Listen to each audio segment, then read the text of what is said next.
আসসালামু আলাইকুম সবাইকে। আশা করি সবাই ভালো আছেন। আজকে আমরা যাচ্ছি চট্টগ্রামের সীতাকুণ্ড। সীতাকুণ্ড আজকে আমরা বেশ কয়েকটি জায়গায় ঘোরার উদ্দেশ্যে রওনা হয়েছি। সেটি হচ্ছে সীতাকুণ্ডের চন্দ্রনাথ পাহাড় এবং হচ্ছে ইকো পার্ক, আর হচ্ছে সীতাকুণ্ডের একটা পপুলার জায়গা গুলিয়াখালী সমুদ্র সৈকত।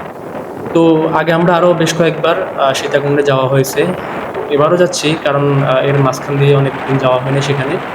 তো আমরা হঠাৎ প্ল্যানিং করলাম যে সীতাকুণ্ডে যাওয়ার দরকার। তো আমরা এলাকার ১০ জন ফ্রেন্ড একটা প্ল্যানিং করলাম। তো সেই প্ল্যানিং মোতাবেক আমরা সীতাকুণ্ডের উদ্দেশ্যে রওনা হই।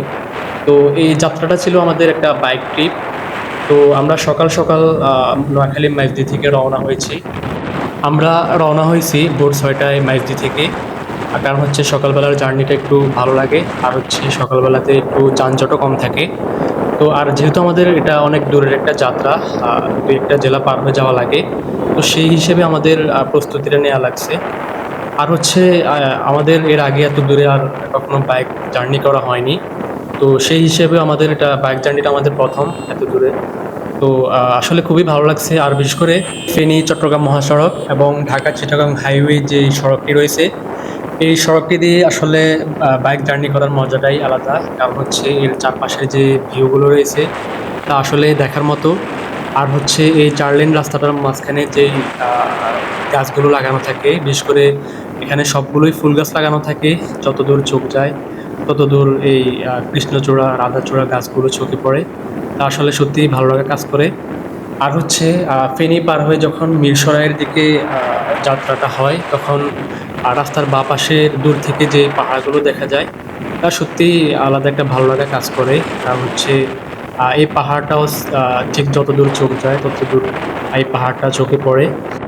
সীতাকুণ্ডে এর আগে আমার আরও দুবার যাওয়া হয়েছে। তখন গিয়েছিলাম চন্দ্রনাথ পাহাড় এবং হচ্ছে গুলিয়াখালী সমুদ্র সৈকত, আর গিয়েছিলাম মিরসরাইয়ের খোয়াছড়া ঝর্ণায়।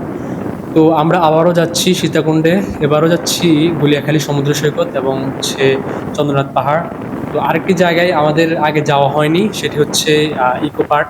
তো আমরা এবার ইকো পার্কে যাব মেইনলি। সেখানে দুটি পপুলার ঝর্ণা রয়েছে, সহস্রধারা এবং হচ্ছে সুপ্তধারা ঝর্ণা। আর এই সীতাকুণ্ডটা নোয়াখালী থেকে তুলনামূলকভাবে কাছে রয়েছে, যার জন্য হচ্ছে সহজে আসা যাওয়া করা যায়। তো আজকের এই ভিডিওতে আমি আপনাদেরকে মূলত যাওয়ার পথের যে ভিউগুলো রয়েছে এবং হচ্ছে এই হাইওয়ের যে সৌন্দর্যতা রয়েছে, সেই সৌন্দর্যগুলো আপনাদের কাছে তুলে ধরার চেষ্টা করেছি। তো পরবর্তী ভিডিওতে আপনাদেরকে চন্দ্রনাথ পাহাড় এবং হচ্ছে গুলিয়াখালী সমুদ্র সৈকতের সৌন্দর্যগুলো তুলে ধরবো। তো আজকের ভিডিওটি এখানে শেষ করছি। ভিডিওটি ভালো লাগলে একটা লাইক দেবেন আর হচ্ছে ফলো করবেন। ধন্যবাদ সবাইকে।